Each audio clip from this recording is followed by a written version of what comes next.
আজ আমি আপনাদের স্টিলের বাটিতে দারুণ স্বাদের নরম তুলতুলে স্পঞ্জি পাকা তালের কেক বানানো দেখাবো। বর্ষাকালে প্রচুর পরিমাণে পাকা তাল পাওয়া যায়, আর পাকা তাল দিয়ে আমরা বিভিন্ন ধরনের রেসিপি বানিয়ে থাকি। তবে এইভাবে একবার কেকের রেসিপিটা বাড়িতে বানিয়ে দেখতে পারেন। কেকগুলো যতটা নরম তুলতুলে স্পঞ্জি হবে, খেতে তার থেকেও অনেক বেশি ভালো হবে।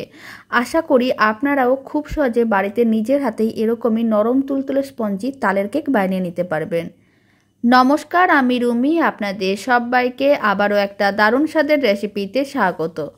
প্রথমে একটা বড় সাইজের মিক্সিং বোল নিয়েছি, তার মধ্যে দিয়ে দিচ্ছি 1 কাপ পাকা তালের পাল্প, আর ওই কাপের 1 কাপ দিয়ে দিলাম চিনির গুঁড়ো।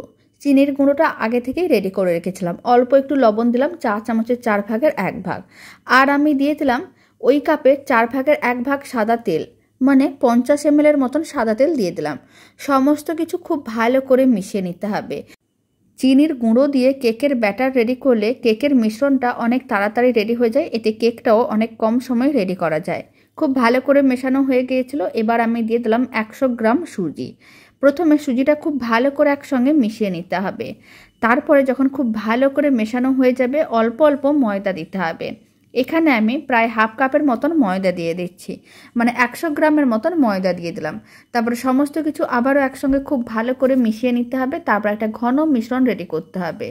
যেহেতু আমি কেকটার মধ্যে কোনো রকম ডিম ব্যবহার করছি না, বা তালের কেকে ডিম দেওয়াও হয় না, তাই এখানে মিশ্রণটা একটু ঘন করে রেডি করতে হবে, তাহলে কেকগুলো সুন্দরভাবে রেডি হবে। আর অন্য কেক বানানোর সময় যেহেতু আমরা ডিম দিই, তাই সেই সময় ব্যাটারটা একটু পাতলা থাকলেও অসুবিধা হয় না। কিন্তু এইভাবে ডিম ছাড়া কেক বানালে ব্যাটারটা একটু ঘন করেই বানাতে হয়।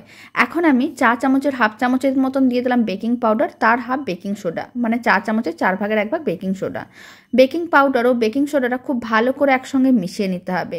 আর মিশ্রণটাকে এইভাবে 3 থেকে 4 মিনিট খুব ভালো করে ফেটিয়ে নিতে হবে, যাতে বেকিং পাউডার ও বেকিং সোডাটা খুব ভালো করে মিশে যায়। সমস্ত কিছু খুব ভালো করে মেশানো হয়ে গিয়েছিল। মিশ্রণটাকে এইভাবে আরও 5 মিনিট রেখে দিয়েছিলাম।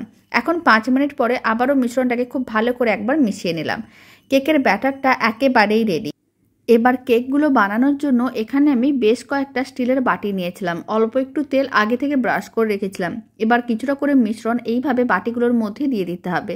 আর এইভাবে বাটি ভর্তি করে মিশ্রণ দেওয়া যাবে না, মানে হাফ করে মিশ্রণ দিতে হবে। বাটির হাফ মিশ্রণ দিতে হবে, পুরো ভর্তি করা যাবে না, তাহলে কেকগুলো কিন্তু ফুলে বাইরে চলে আসতে পারে।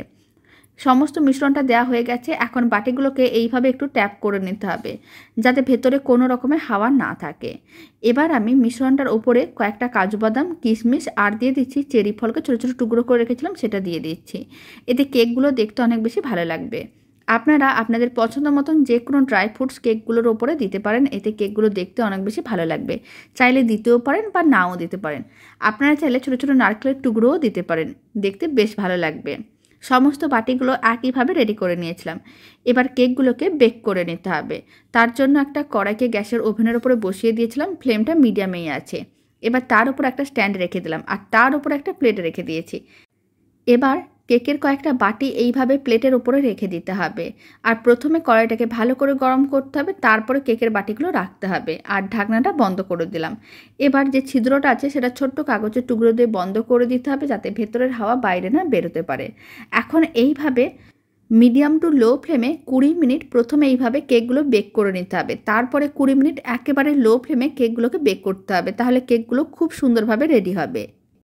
এখন আমি আপনাদের 40 মিনিট পরেই দেখাচ্ছি। কড়াইয়ের ঢাকনাটা খুলে নিলাম। আপনারা দেখুন কেকগুলো খুব সুন্দরভাবে রেডি হয়েছে, আর কেকের কালারটাও খুবই সুন্দর এসেছে।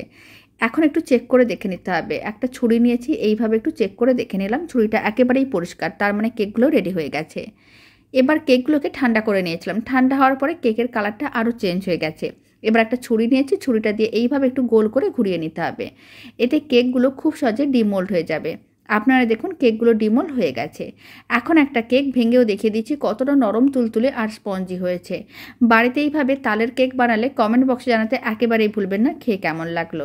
আর এই কেকের রেসিপিটা ভালো লেগে থাকলে আপনারা যদি ফেসবুক থেকে রেসিপিটা দেখছেন, পেজটিকে ফলো করে নেওয়ার অনুরোধ রইল।